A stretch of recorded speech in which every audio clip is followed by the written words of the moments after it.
सोनापुर के जंगल में कालू कौवा अपनी पत्नी टैनी चिड़िया के साथ रहता था। कालू कौवा अपने खेत में प्याज उगाता और उसे शहर की मंडी में बेचा करता था। कालू कौवे की एक छोटी सी बेटी थी जिसका नाम टूनी था। वो एक छोटे से स्कूल में पढ़ती थी। फिर टैनी चिड़िया कालू कौवे से कहती है, सुनो जी, मैं कब से कह रही हूँ कि तुम शहर के जंगल चलो, वहीं चलकर कोई नौकरी कर लेना। सुना है शहर के जंगल में नौकरी के बदले महीने के 10-12 हजार रुपए मिलते हैं। यहाँ खेती करते हुए इतने दिन गुजर गए, क्या मिला तुम्हें खेती करके?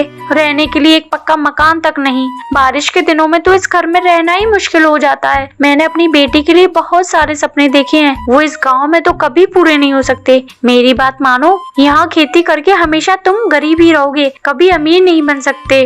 आज ये तुम कैसी बहकी बहकी बातें कर रही हो? मैं अपने बाप दादा के खेत को छोड़कर शहर में दूसरे के यहाँ नौकरी करूं? ये मुझसे नहीं होगा। तुम समझते क्यों नहीं हो जी? मैं आपके भले के लिए ही कह रही हूँ, और हमें अपनी बेटी का भविष्य भी तो बनाना है।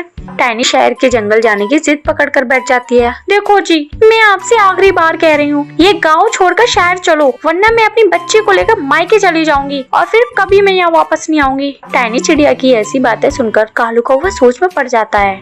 ठीक है टैनी चिड़िया, तुम मुझे 2-4 दिन का समय दो, फिर मैं तुम्हें बताता हूँ। जल्दी ही 2 दिन गुजर जाते हैं। क्यों जी, अपने शहर के जंगल जाने के बारे में कुछ सोचा या नहीं?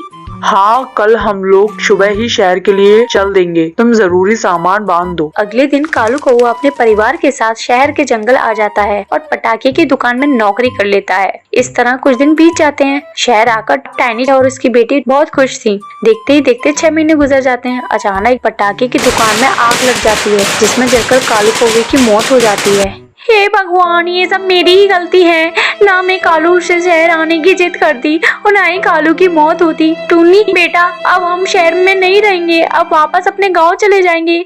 मेरी हिम्मत मारी गई थी जो मैं उनको अमीर बनने के चक्कर में अपना सब कुछ गवा बैठी। अब टैनी चिड़िया सारा सामान बांधकर अपने गाँव वापस आ जाती है। टूनी बेटा, चलकर हम लोग अपने खेत की सफाई करते हैं और फिर उसमें प्याज के बीज बिखेर देंगे। दोनों माँ बेटी खेत की सफाई करती हैं और प्याज के बीज बिखेर देती हैं। टैनी चिड़िया अपने खेत में बहुत अच्छी तरह से खाद और पानी देती है। जल्दी ही उसके खेत में प्याज की फसल लहराने लगती है।